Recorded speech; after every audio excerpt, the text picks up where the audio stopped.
Democracy government of the people, by the people, for the people. কে বলেছিলেন এই সংজ্ঞাটা? আমেরিকার 16তম প্রেসিডেন্ট আব্রাহাম লিঙ্কন, একজন মুচির ছেলে। সেই গণতন্ত্রের কি আছে? আপনি নিশ্চয়ই বলতে পারেন আমি কম বেশি শিক্ষিত। অবশ্যই কিছু শিক্ষিত। আমার হাতে কি রিক্সা? কেন?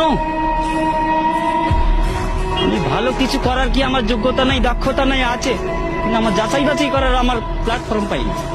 তার আগে ওনারা খেলা শুরু করেছেন, খেলা হবে, খেলা হবে। আরে কি খেলা হবে? আপনি কি খেলতে চান? কি খেলতে চান? আমরা তো এই দেশের জনগণ, সাধারণ মানুষ। আপনি আমাদের কাতারে আসেন, তারপর খেলা কাকে বলে আমরা খেলবো। আপনিও খেলেন। দেশ স্বাধীন হয়েছে, এই স্বাধীনতার দলিলটা কার কাছে আছে? দলিলটা কার কাছে আছে? এই বলেছিলেন না, ভুট্টো সাহেব বলেছিলেন, যাও তোমার দিল্লির প্রভুদের কাছে যাও। সেই দিল্লির প্রভুদের কাছেই আছে, যে কারণে তোমার ওই মাসি পিসি সম্পর্কটা। আমরা ইলিশ খেতে পারি না, তুমি পূজার সময় 35,000 টন দাও, বৈশাখে দাও, আর ইলিশ দিয়ে তোমরা খাইতে চাও।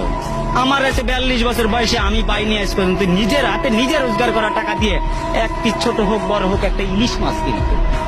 আরে বৈশাখ মাসে আমরা ইলিশ দিয়ে পান্তাবো কোথা থেকে? লবণ দিয়ে তো খাওয়ার সুযোগ পাই না। মানুষের কমপক্ষে 5টা মৌলিক অধিকার আছে।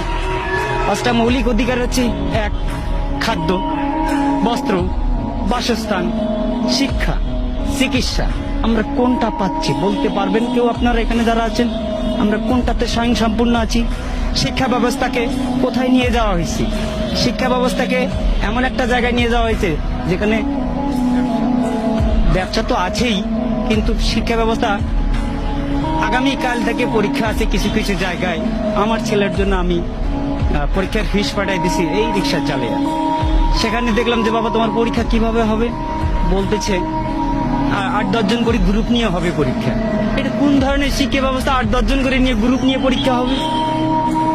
একটা জাতিকে ধ্বংস করতে গেলে হিরোশিমার পারমাণবিক বোমার দরকার হয় না, শিক্ষা ব্যবস্থাটাকে শুধু ধ্বংস করে দিলেই যথেষ্ট। সেই ব্যবস্থাই করে